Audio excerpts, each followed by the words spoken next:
Alright, we're gonna head out for a nice fall ride. Beautiful day. Gonna get up into the mid-teens today, so give it a try. This will be the second ride on the bike. We'll get some more impressions after I get back. It's gonna be about a 3.5 hour round trip today, I think. Well, here on the highway, this is Highway 63 here, so it's kind of just a 2-lane highway. I just got hit by a deer, white-tailed deer, ran across the road. It was bouncing one way and the other, and I tried to slow down as much as I could, and it was jumping around, and it actually clipped my mirror here, because this was bent in, but it seems to be okay. And then it hit my shoulder on my arm on the way past, but I'm okay. I think the bike's okay. Crazy. So yeah, I think everything else on the bike looks fine. I didn't see anything. I think it just kind of hit my mirror with its head.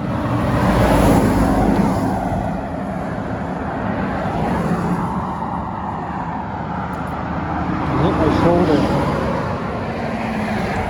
Gotta count myself very lucky there. Holy smokes.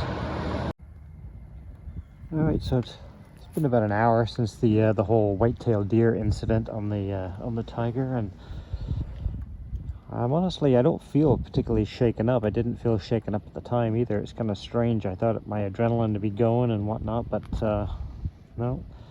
As far as I can tell, looked over the bike, everything looks fine. I don't see any issues anywhere. The only thing that it hit, as far as I can tell, is the mirror. It kind of bent the mirror in a little bit this way. It's got the joint here, and then the whole arm kind of moved in, and then after that it hit my shoulder with its head. So yeah, it was one of those fluke type of things, I guess. It was bouncing all over the road. So I was heading eastbound on the bike, and it came out of the westbound ditch, probably about 4 car lengths in front of me. I was doing about 100 kilometers an hour, and as soon as I saw it, I started to slow down right away and move over to the right side of my lane. But it was kind of bouncing all over. It was coming across, and it turned direction. It was coming back, and then it bounced this way and it bounced that way, and then it just shot out right in front of me. And as I got right next to it, its head was like right about level with this, but coming this way. And then right at the last minute, I guess it saw me, and it jumped to come this way, and its head came up, hit here, and then carried on past and clocked me real hard in the shoulder. Not sure how fast I was going when that happened, but fortunately it hit the mirror, and the mirror, as it's designed to do, folded in, and I'm glad it didn't hit this, because that could have taken me down. So yeah, not something that you want to have happen, that's for sure. But yeah, so far the Tiger's super comfortable to ride. The whole summer I've struggled with my hips on my especially on the Valkyrie, and this I haven't had a single problem with that at all. It's very comfortable.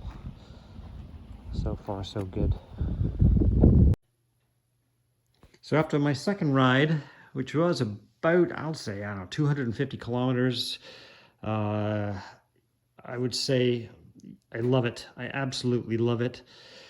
It's got that sort of familiar adventure bike feel that I wanted to have back, of course, because that's what it is. And the comfort level, I struggled, as I said, all this summer with comfort on the Valkyrie. I even put those highway pegs on it, hoping that would give me some relief. I'll call it age-related issues with my hips, I don't know. But on this bike, I had no pain, no discomfort. I rode the entire time. I hit a deer or got hit by a deer, and I'm still okay. The bike is super stable.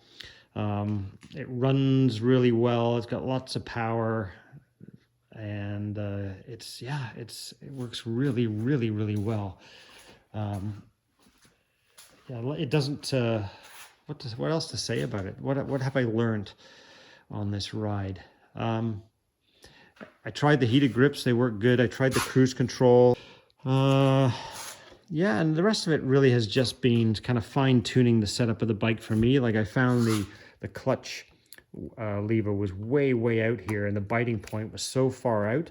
So I've moved the lever in by using the little knob back here. So that feels really good now. Did the same thing with the brake, because I like to ride, especially in the twisties and stuff like that. I like to kind of be prepared with a couple of fingers on the clutch and on the brake, so you can kind of, as you roll off this side's a better demo, I guess.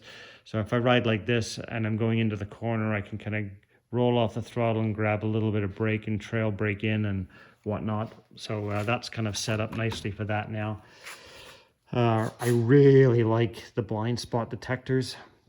That's really nice to have, safety feature wise. Yeah, the tires are a little noisy between 100 and 115 kilometers an hour. Before 100K, it's nice and quiet, and after that, the kind of wind noise kind of drowns out the tire noise, so that's not really a huge issue. And only to be expected with those kinds of tires, of course, so it's not really a complaint, it's just kind of the way it is. If you don't want tire noise, I guess you buy the GT Explorer instead, and get quieter tires and different wheels and all that kind of jazz. But no, so far so good.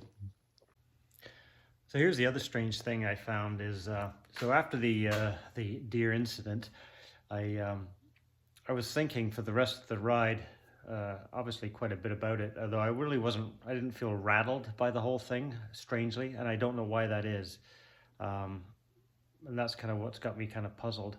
I've had close encounters with cars and stuff on the bikes before, and then your heart rate's kind of, banging away for a little while, but this whole thing, my heart rate never changed.